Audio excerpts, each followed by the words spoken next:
Salut la Pragmatime et bienvenue à la micro-ferme.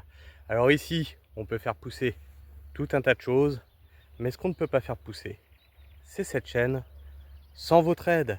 Et pour ce faire, il suffit de l'arroser d'abonnements, de commentaires, de likes et de partages, et elle va pousser grâce à vous, et je vous en remercie. C'est toujours un plaisir de vous retrouver sur la chaîne, de partager avec vous, et vous savez que sur cette chaîne, j'avais une ancienne chaîne qu'on a tenue pendant 5 ans, puis qu'on a fini par supprimer suite à beaucoup d'agressivité, beaucoup de toxicité sur les réseaux.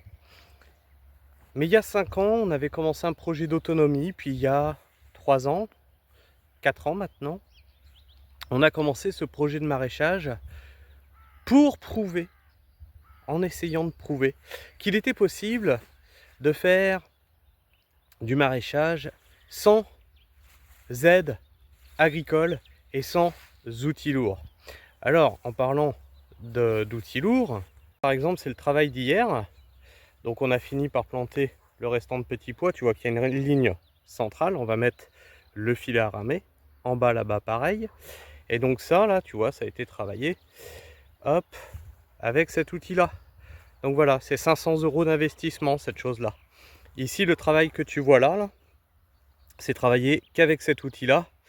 Et demain, j'y mets un petit coup de motoculteur parce que là j'ai besoin d'un lit de semences parce que c'est mes carottes qui vont venir là.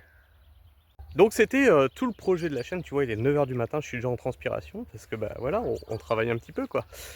Et c'était tout le projet de cette chaîne, de montrer que eh bien on pouvait faire du maraîchage sans demander de DJA, sans demander l'aide au bio, sans demander toutes ces aides de l'État nounou.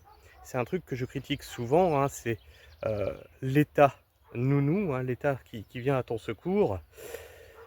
Alors, je vous avais fait un post dans l'onglet communauté où je vous avais dit, voilà, c'est la fin, on n'aura plus le RSA. Et là tu vas me dire, tu veux pas l'État nounou, mais tu as pris le RSA. Oui, j'ai pris le RSA, effectivement. J'ai 45 piges. Je travaille depuis mes 16 ans.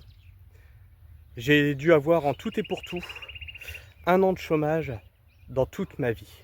Et c'était pour faire une formation informatique. Ouais, la formation passée sur mon droit chômage. Donc, mon chômage ne m'a même pas servi à glandouiller, d'accord? Il m'a servi à me former sur un autre métier.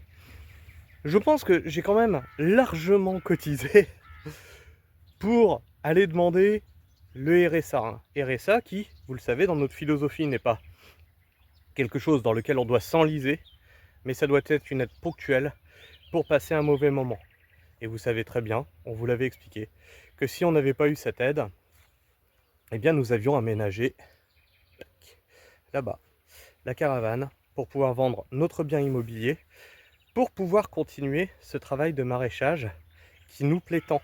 Alors beaucoup d'entre vous nous avaient dit, d'ailleurs même notre famille était inquiète, que c'était de la folie, qu'il fallait pas vendre le bien immobilier, que on allait mettre notre enfant dans la merde. Notre enfant est majeur, donc il s'assume très bien lui-même déjà.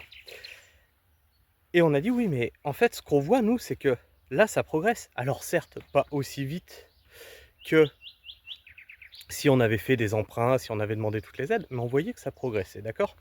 Et du coup, on a dit, ben non, on ne peut pas arrêter maintenant.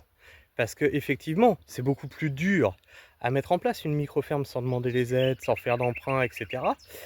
Et aujourd'hui, on est sorti, ça y est, on a eu la réponse là de l'assistante sociale MSA, qui, au vu de nos chiffres qu'on a remplis, elle nous a dit, là, c'est fini, vous l'aurez pu. Donc il nous aura duré moins d'1 an, ce RSA. Alors, je te dis pas qu'on est sorti d'affaire, parce que là, on est juste à la limite où ça devient casse-couille. Tu vois, juste à la limite où t'as assez pour ne plus toucher le RSA, mais t'es très très tendu pour en vivre. Donc, c'est ce qu'on vous disait déjà l'année dernière, l'entreprise, elle marche d'elle-même, c'est-à-dire qu'elle s'autofinance. L'entreprise, elle, tous les bénéfices qui rentrent, ils peuvent payer les charges, ils peuvent payer les graines, ils peuvent payer le matériel dont on a besoin. Sans gros excès. Ça, encore une fois, les cerfs qui sont là, C'est grâce à vous, grâce à la cagnotte. Cagnotte qu'on a dû rentrer aussi dans les revenus du RSA. Hein. C'est peut-être à cause de la cagnotte qu'on n'a plus le droit au RSA. Mais tant pis, on peut mieux produire. Et où je voulais en venir avec ça? Oui, donc on est au moment où on est tendu. Alors tu vas me dire, ouais, mais t'as réussi, c'est grâce à tes chaînes YouTube. Bien non, même pas. Puisque quand tu remplis le truc du RSA, ce que tu remplis en fait, c'est l'année précédente. Et puis après, tous les trimestres, tu dois déclarer ton bilan trimestriel, d'accord? Donc l'année précédente, j'avais pas de revenus de la chaîne YouTube, d'accord? Puisque même elle avait été démonétisée. Rappelez-vous, quand je vous parle là de Pragma Actu. Donc non, c'est pas la chaîne qui nous sauve le cul, enfin qui nous sort du RSA, c'est bien notre activité de maraîchage. Et donc grâce à cette activité de maraîchage, grâce à nos clients qui nous ont fait confiance, qui sont confiants dans la qualité des légumes qu'on leur sert, qui en reviennent pour leur goût, grâce à vous, grâce à nos clients, grâce à tous ceux qui ont soutenu ce projet, vous permettez à des petits producteurs de dégager un revenu pour en vivre. Et c'est ça qu'on a voulu prouver depuis 5 ans, que c'était possible de le faire si on s'y donnait à fond, et que c'était possible de le faire en montrant ce qu'on faisait, en démontrant que c'était possible, en démontrant que tu pouvais transformer un terrain ingrat. À la base, il était ingrat pour les cultures, à produire des tonnes et des tonnes de bouffe. Eh bien, on y est. Alors aujourd'hui, le chiffre d'affaires, il est à combien? Je ne sais pas si je peux vous le dire, je vais éviter de vous le dire. J'ai déjà fait un bilan de l'année dernière, vous le retrouverez sur la chaîne. Là, la patronne n'est pas là, donc je vais éviter de vous dire les chiffres, parce que je ne sais pas ce que j'ai le droit de dire et pas dire au niveau comptable. Mais en tout cas, ça nous permet d'être à la limite seulement, voilà, et de plus avoir à dépendre d'une aide de l'État. Donc on est en totale autonomie. Bien sûr, certains auraient voulu nous voir couler sur les réseaux. Les personnes médiocres te souhaitent le pire. Ça a toujours été ça. C'est d'ailleurs pour ça que j'en suis venu aussi à fermer mon ancienne chaîne. Parce que les gens sont haineux. Ils veulent pas que tu entreprennes. Ils veulent pas que tu fasses ce qu'ils sont incapables de faire. Ils ont beaucoup de grandes théories, mais pour la mise en pratique, c'est zéro. Et quand ils voient quelqu'un qui fait fi des risques, parce que oui, c'était risqué ce qu'on a fait, ça les énerve, parce que eux en sont incapables. Et ils essayent de te rabaisser, ils essayent de te pourrir. Et ces mêmes personnes dépendent du RSA, c'est assez rigolo, certainement depuis beaucoup plus longtemps que nous, hein, nous ça aura été un an. Et comme on vous dit, nous on est des warriors, on est des battants. S'il faut qu'on vende un bien immobilier, c'est du bien matériel, on le vendra, c'est pas grave, parce qu'on est confiant en ce qu'on fait. Et vous voyez bien comment tourne le monde actuellement. Je pense que le choix qu'on fait de créer de la bouffe, c'est ce qu'on dit depuis 5 ans. Mais il y a 5 ans, c'était pas aussi prégnant qu'aujourd'hui. Hein, le monde qui tourne mal. Le choix de créer de la bouffe, c'est un choix stratégique aujourd'hui. C'est un vrai choix stratégique. Allez faire des courses en supermarché. Tu vas voir pour combien t'en as dans ton chariot. Tu vas voir pour combien t'en as dans ton chariot. Il est même pas rempli, t'as juste le fond, t'en as déjà pour 100 balles. Pour 100 balles. Et il faut que tu te nourrisses toute l'année. Comme ça. Aujourd'hui, le meilleur investissement, si tu veux aller dans l'autonomie, c'est effectivement le potager. C'est effectivement le maraîchage. Le bâtiment, ouais, si tu veux, ouais. Ouais, le bâtiment, ouais. Pour faire quoi? Pour le revendre? L'immobilier en train de se péter la gueule. Non, le bâtiment n'est plus une source sûre. Si tu veux être sûr de bouffer, il faut créer ta bouffe. Sans bouffe, encore une fois, pas d'énergie. Hein. C'est l'essence de l'humain, la bouffe. Sans bouffe, pas d'énergie, donc pas de construction. Sans bouffe, pas de construction, pas d'abri. Pas d'abri, pas de garage. Pas de garage, pas de mécanique. Voilà, la bouffe est à la base de tout. Donc nous, le projet d'autonomie, on l'avait pris à la base dans ce sens-là. Dans le sens à prendre le truc à la base, c'est-à-dire la pyramide de Maslow. Bouffe, flotte, ensuite les constructions, hein, tu vois, on t'a dit, tac, on fait une serre d'abord dégueulasse, et ensuite on l'améliorera, c'est pas grave. On améliorera cette serre.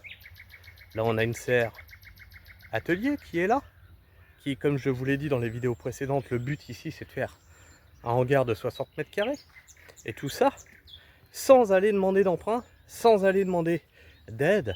Alors tu vas me dire, putain c'est quand même ouf ce que tu as fait seulement avec des économies de smicard. Oui, mais ça demande énormément de sacrifices. Et il faut être prêt à réduire ton train de vie à mort. Nous, on l'a réduit de ouf. Hein. C'est-à-dire qu'il n'y a pas de superflu dans ce qu'on consomme. Hein. Souvent, je prends cet exemple-là. Nous, on utilise 150 € dans les supermarchés par mois. 150 balles. Comment on sait? Parce qu'on le retire en liquide. Donc, on n'a que ça. Et ça vous choque. Mais ça vous choque pourquoi? Parce que, ben voilà. Parce que la bouffe, on l'a crée. On a nos lapins là-bas qu'on mange. On a les œufs de poule. On a un éleveur qui est juste à côté pour la viande de bœuf. Et c'est comme ça que petit à petit, on est sorti du salariat. Ce salariat qui est exécrable, où tu es traité comme un esclave, pour créer notre activité, sachant que ça allait pouvoir peut-être potentiellement nous foutre dans la merde, mais rien que l'envie de sortir de ce foutu salariat et de plus jamais y retourner, c'est-à-dire qu'on était prêt à tout y sacrifier pour plus jamais y retourner, et bien ça fait qu'on a créé ça et qu'on a pris les risques qu'il fallait. Je vous dis pas que des fois on n'a pas eu peur, je vous dis pas que c'est facile, c'est justement ce que j'essaie de démontrer sur cette chaîne, c'est que créer une micro-ferme c'est compliqué, que vous allez en chier, qu'il va falloir enchaîner les heures, mais que c'est faisable. Et je veux casser les discours des chaînes qui vous font croire que c'est facile, que c'est un rêve, que tous les jours tu te lèves et puis tu plantes 3 graines et tu te mets dans un hamac et après les clients ils viennent tout seuls. Tout ça c'est faux, c'est du blabla pipeau tout ça. Et voilà, ben je voulais vous remercier. Je ne sais pas si nos clients regardent cette chaîne, je pense pas, je pense qu'ils regardent plutôt la chaîne de Sabrina, mais je voulais remercier tous les clients qui nous ont fait confiance, qui nous permettent maintenant de vivre de notre activité, les marchés, les communes qui nous ont ouvert les portes, donné des places sur des marchés, les personnes, les organisateurs de marchés d'été qui nous ont contactés, les agriculteurs aussi, qui nous ont accueillis à bras ouverts ici. Vraiment, toutes ces personnes-là, merci du fond du cœur, car c'est grâce à vous si ce projet a fini par aboutir, a fini par faire vivre 2 personnes de plus de l'agriculture, tout ça sans la FNSEA, sans la SAFER, sans les banques. Bien, merci à tous. Et puis si tu regardes cette vidéo et que tu veux nous aider, mais que tu peux pas venir nous acheter des paniers de légumes, il reste Tipeee. Tu peux nous aider sur Tipeee. Alors, je fais pas la manche, hein. Bien sûr, je fais pas la manche. Mais si le cœur t'en dit, Tipeee est là. Je vous fais la bise, je vous remercie énormément. Et on continue l'aventure ensemble. Ciao.